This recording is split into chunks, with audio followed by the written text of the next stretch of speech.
اللہ تبارک و تعالیٰ نے حضرت آدم علیہ السلام کو زمین پر بھیجا، جہنم کی آگ کیا ہے اس کا اندازہ کر لیں، غور سے سننا، سوچنا، تدبر کرنا، فکر کرنا۔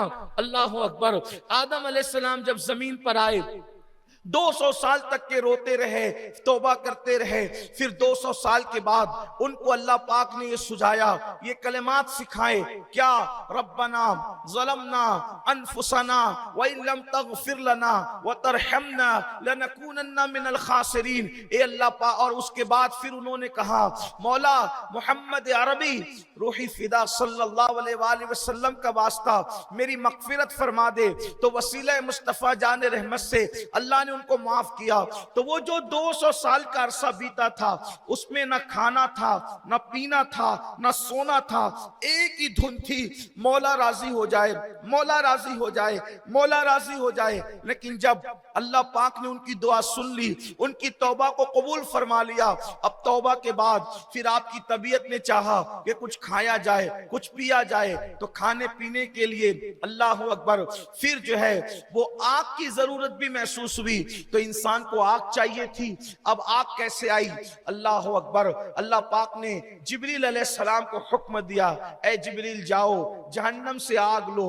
اب یہ دنیا میں جو آگ آئی ہے، جس پر کھانا بنتا ہے، جس میں اگر لوگ جل جائیں تو جل کر کے مر جاتے ہیں، جل جائیں تو کتنی تکلیف ہوتی ہے، یہ آگ دنیا میں آئی کیسے؟ پہلے دنیا میں آگ نہیں تھی۔ روایتوں میں آتا ہے کہ اللہ پاک نے جبریل علیہ السلام سے کہا کہ جاؤ جہنم سے آگ لو، اور جہنم سے اللہ اکبر ایک بال کے برابر آگ نکالی گئی، اور بال کے برابر آگ نکال کر کے اس آگ کو 70 مرتبہ رحمت کے پانی سے دھویا گیا۔ ایک بال کے برابر آگ جہنم کی نکالی گئی اور اس کو 70 مرتبہ رحمت کے پانی سے دھویا گیا، اور پھر لا کر کے اس کو دنیا کے پہاڑ پہ رکھا گیا۔ جیسے اس کو دنیا کے پہاڑ پہ رکھا گیا تو اللہ اکبر وہ پہاڑ اس کے بعد بھی جو ہے اس آگ سے جل کر خاکستر ہو گیا، اور پھر وہ آگ اٹھ کر کے واپس جہنم میں داخل ہو گئی۔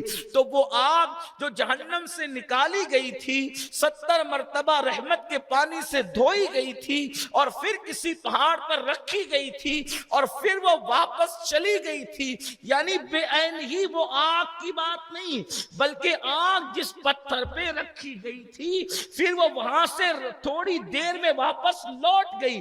تو وہاں رکھے جانے کا اثر یہ ہے، وہاں رکھے جانے کی تاثیر یہ ہے۔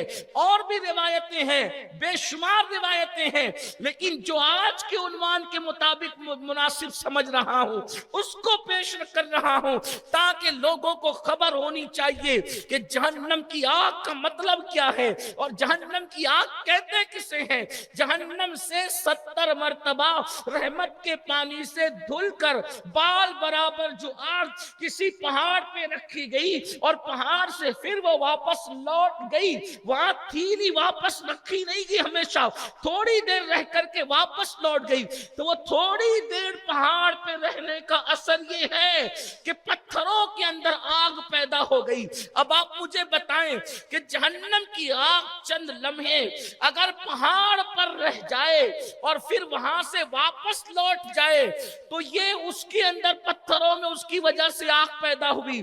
اب اس آگ کا اثر یہ ہے کہ اگر اس پر پانی گرم ہو تو وہ انسان کے جسم کو جلا دے، اگر اس کے اندر کوئی جل جائے تو وہ مر جائے، اس پہ پکی ہوئی چیز منہ میں ڈال لو تو منہ جل جائے۔ اللہ اکبر، وہ رکھ کر کے واپس لوٹی ہے۔ جب اس دنیا کی آگ کا یہ اثر ہے، یعنی اس کی وجہ سے جو آگ پیدا ہوئی، اس کی تاثیر سے جو آگ پیدا ہوئی، اس کے اثرات کا یہ عالم ہے، تو جہنم کی وہ پیور جو آگ، اللہ اکبر، نہ جہاں رحمت کے پانی سے دھلاوا ہے، نہ جہاں رحمت کی نہروں میں گوتا لگانا ہے، نہ جہاں اس کو دھلنا ہے، بلکہ وہ خالص آگ ہے جس کو 3000 سال تک کے میرے اللہ نے بھڑکایا ہے۔ تو اس آگ کے اندر اب روشنی بھی نہیں ہے۔ دنیا کی آگ جلتی ہے تو روشنی ہوتی ہے، لیکن جہنم کی آگ میں تو روشنی بھی نہیں ہے، وہ اندھیرا ہے، تعفن ہے، بدبو ہے۔ اللہ اکبر، ایسے حالات جہنم کی آگ کے۔